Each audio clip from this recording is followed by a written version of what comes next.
Selamat sore kawan-kawan petani porang.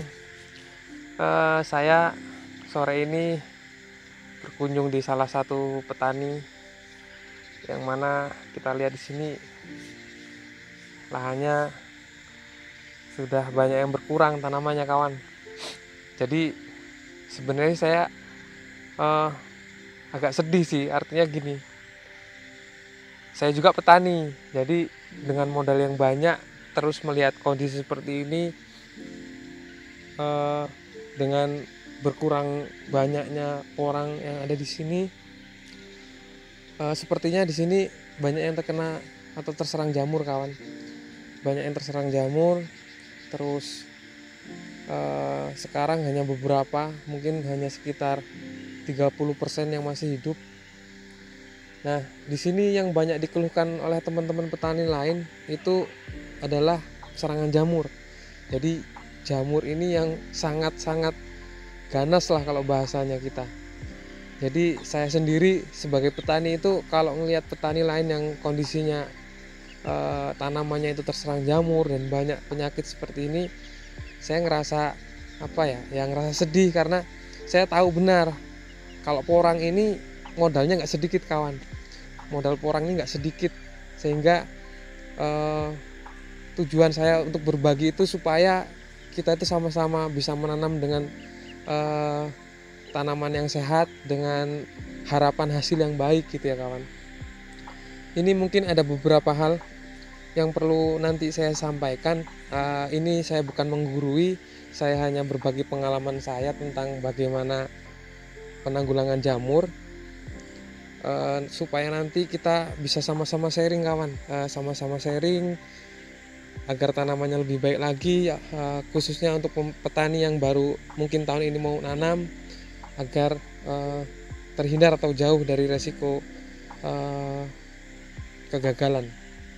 Di sini kita lihat kawan, di sini kita lihat ini teman-teman, ini bukan dorman, ini mati karena jamur. Ini jamur pangkal, jadi belum saatnya dorman, dia sudah patah. Ini nggak ripah kawan, ini patah. Jadi ada beberapa faktor yang mungkin mempengaruhi dari tanaman porang ini. Jadi kalau dia terserang jamur, otomatis jamur pangkal ya kawan, kalau dia terserang jamur dia akan patah. Dan kita lihat ini kataknya hampir sempurna tapi sudah mati dulu. Jadi otomatis ini nanti bukan bibit yang berkualitas. Dan kawan-kawan petani, ada beberapa hal yang perlu kita ketahui sebelum menanam porang. Jadi dari pengalaman saya, yang pertama itu yang perlu diperhatikan itu bibit ya, kualitas bibit. Yang seperti petani-petani yang lain, mungkin kalau untuk pemula usahakan bibit itu yang baik dalam arti kualitasnya dari segi umbinya tidak cacat kalau memang dari bibit umbi, atau kalau semuanya dari bibit katak, itu kataknya juga memang benar-benar katak dorman, bukan katak yang dihasilkan dari katak yang dicabut paksaan ya. Jadi benar-benar dorman. Yang kedua kawan, yang kedua itu perawatan di lahan. Perawatan itu artinya pemupukan atau perlakuan.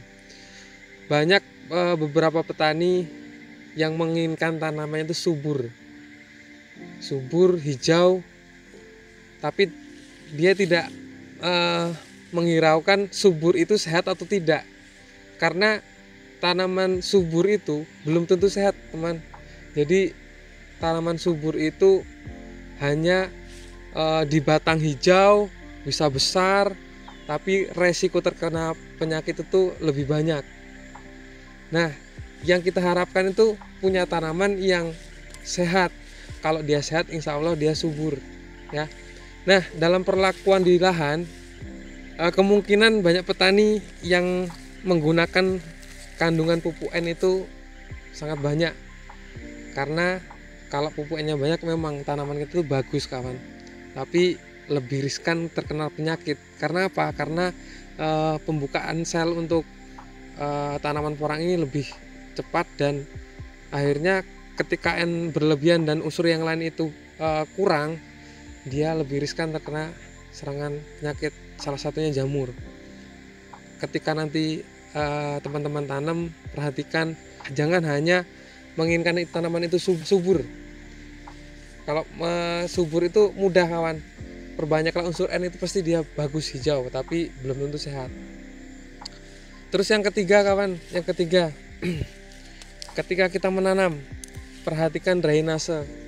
Jadi memang porang ini suka atau senang terhadap air, bukan berarti harus terus-menerus tergenang air kawan. Kalau terus-menerus dia terkena air tanpa drainase atau resapan yang bagus, otomatis nanti dia riskan akarnya terkena jamur. Terus yang keempat, ini yang mungkin pesan saya yang paling penting lah, artinya yang teman-teman nanti bisa praktekkan di lahan teman-teman. Yang keempat ini, setiap pemberian kohe supaya difermentasi dahulu,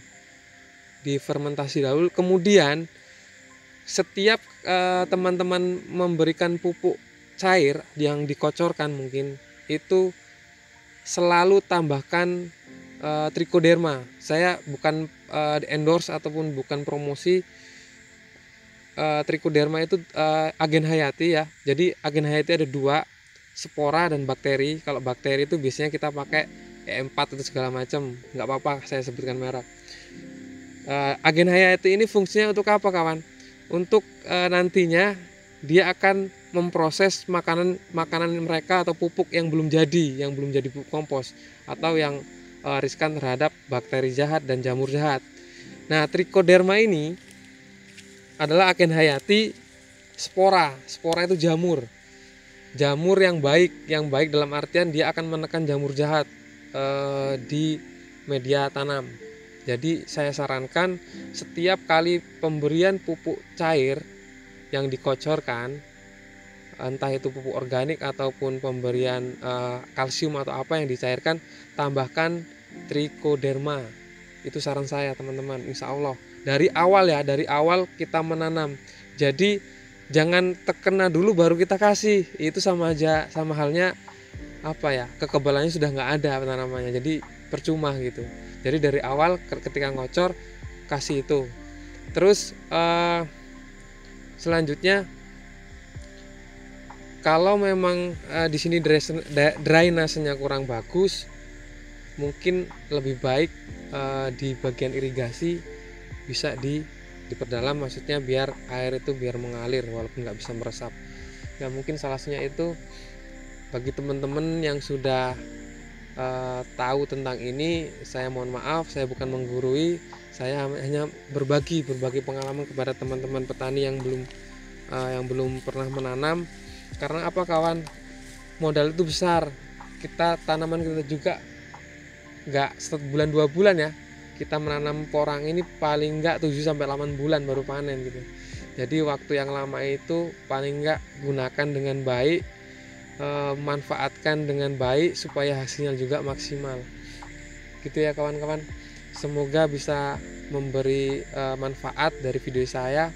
Terus kalau ada kekurangan mohon dikoreksi, silahkan komen di bawah, ataupun kalau memang ada tambahan lagi dari kawan-kawan yang lain, dari teman-teman yang lain, silahkan komen.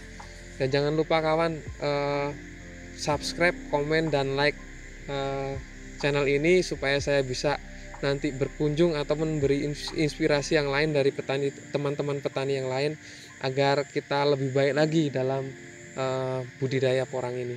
Terima kasih, selamat sore. Semoga teman-teman selalu diberikan kesehatan, keselamatan, dan rezeki melimpah barokah. Amin amin ya rabbal alamin. Saya akhiri, wassalamualaikum warahmatullahi wabarakatuh.